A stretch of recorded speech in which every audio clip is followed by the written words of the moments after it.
taorian'ny zava-niseho tany Morondava iny moa dia nidina tany an-toerana ny Premier ministre lehiben'ny gouvernement androany hijery ny zava-niseho tany an-toerana ka hoarahantsika ao anatin'ity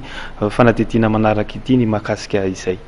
Ny any Morondava mampalahelo mihitsy ny zavatra miseho amin'izao fotoana izao satria araky ny vaovao renay dia mety misy olona maty anankiroa ary simba dolo simba koa ampahan'le usine mpamokatra siramamy zany eny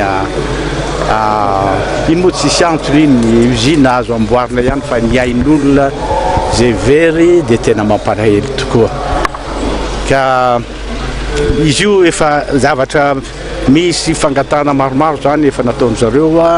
momba ny olona saisonnier mba omena inona moa hoe omena statut hoe voilà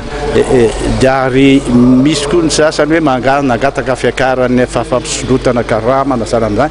efa fanaiky dolo ary efa tena fanalamina izy io tao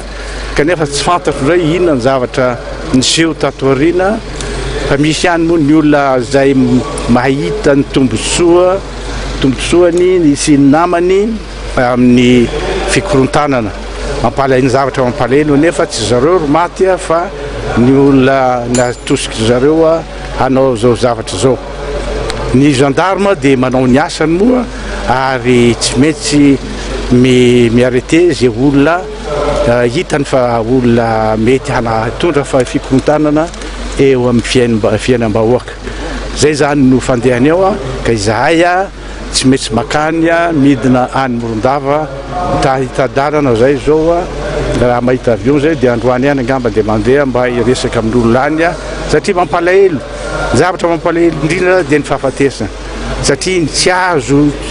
amboarina tsony ny zavatra faharoa mampalahelo ihany koa dia zany ara ny fahasimban'ny ireo usine na dia tsy izy rehetra angamba fa une partie ihany mampalahelo ihany koa zany satria zany no hitondra vola ho andreo mpikarama ary betsaka amin'ireo mpikarama reo tsy miditra anatin'ny zao ady zao.